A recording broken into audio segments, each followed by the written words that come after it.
Hey guys, মোৰ চেনেলৰ আন এটা ভিডিঅ'লৈ স্বাগতম। বাহিৰত যি গৰম পৰিছে, ভিতৰত পাকঘৰখনতো ষ্ট্ৰাইক কৰি দিব মন গৈছে। কিন্তু কি কৰিব? পৰিয়ালক সবকে কিবা এমুঠিটো মুখৰ আগত দিবই লাগিব। তো সেইকাৰণে অকণমান পালমাৰি বনাইছোঁ। পালমাৰি বনাইছোঁ যদিও বহুত সোৱাদযুক্ত, সকলোৱে খাই ভাল পালে। সেইকাৰণে ভাবিলোঁ আপোনালোকৰো উপকাৰ হ'ব বুলি এজ এ ভিডিঅ' আপোনালোকলৈও আগবঢ়ালোঁ। বলকচোন তেতিয়াহ'লে আজিৰ ৰেচিপিটোৰ ফালে আগবাঢ়োঁ। ইয়াতে পিঁয়াজ, বিলাহী, কেপচিকাম, আদা, আলু, জলকীয়া, নহৰু সব ধুনীয়াকৈ ধুই ভালকৈ ধুনীয়া চেপত মোক যেনেকৈ লাগে কাটি বাছি ল'লোঁ।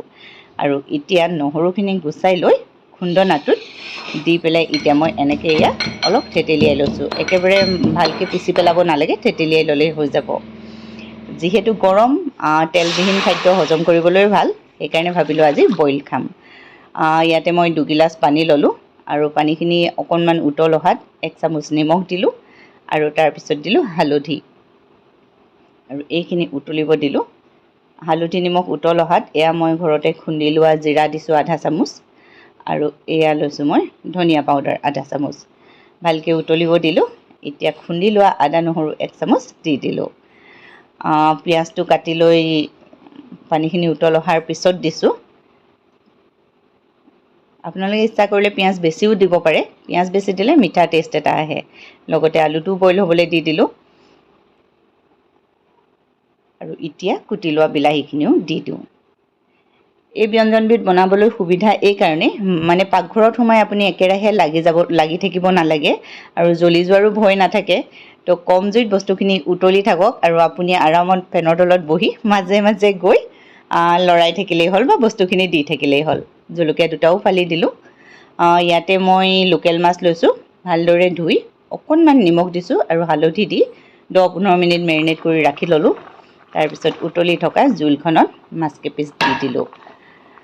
গৰমত এই ব্যঞ্জনবিধ খাবলৈও ভাল লাগে আৰু আপোনাৰ বনায়ো কষ্ট কম হয়। সেইকাৰণে মই মাজে মাজে এনেকুৱা 2-4টা বুদ্ধি লগাওঁ, যি পাকঘৰৰ পৰা গৰমৰ পৰা বাচিও থাকিব পাৰোঁ, অথচ কোনেও কমপ্লেইন নকৰাকৈ খায়ো দিয়ে। এতিয়া খুব ভালদৰে মই উতলিব দিম। ইয়াত ধুনীয়াকৈ উতল অহাত কেপচিকামটো দি দিছোঁ। এইটো অপশ্যনেল, আপোনালোকৰ ওচৰত থাকে যদি দিব, নাথাকিলে নিদিলেও চলি যায়। কিন্তু কেপচিকাম দিলে গোন্ধটো খুব ভাল আহে। আৰু এতিয়া কম জুইত মই মাছৰ জোলখিনি ডাঠ হৈ অহালৈকে ভালদৰে সিজিব দিম। এয়া দেখিছেনে, প্ৰায় 15 মিনিটমানৰ পিছতে মোৰ মাছৰ জোলখন ডাঠ হৈ আহিলে, আলু সিজি গ'ল আৰু আপোনালোকে এই মাছৰ পিচটো চাওকচোন, কি ধুনীয়াকৈ সিজি গৈছে আৰু কালাৰটো ইমান ধুনীয়া হৈছে। আলুও খুব ধুনীয়াকৈ সিজিলে আৰু যোনেই বিলাহী ভাঙি দিব খোজে তেওঁলোকে বিলাহীখিনি ভাঙিও দিব পাৰে। আলু একদম ধুনীয়াকৈ সিজি গৈছে। এতিয়া মোৰ মাছৰ জোলখন প্ৰায় হৈয়ে গৈছে। জোলটো চব থিকনেছ যদি ইয়াতকৈ আপোনালোকক লাগে আৰু গেছটো বঢ়াই ডাঠ কৰিও ল'ব পাৰে, কিন্তু আমাৰ হৈ গ'ল, আমাক ইমান হ'লেই আমি ভাল পাওঁ। তো অকণমান ধনিয়া আছিল, তাকো দি দিলোঁ। এতিয়া বাতিটোত মাছৰ জোলখিনি ভালদৰে উলিয়াই লওঁ।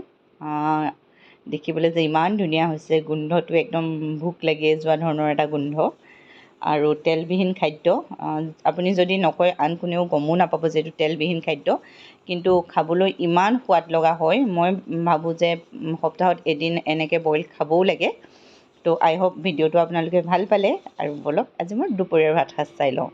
ইয়াতে ভাত আৰু এয়া হৈছে আজি আপোনালোকৰ লগত ৰেচিপি শ্বেয়াৰ কৰা মাছৰ জোলখন আৰু লগতে অকণমান জেংকেৰেলা এটা আছিল, তাকো ভাজি ল'লোঁ।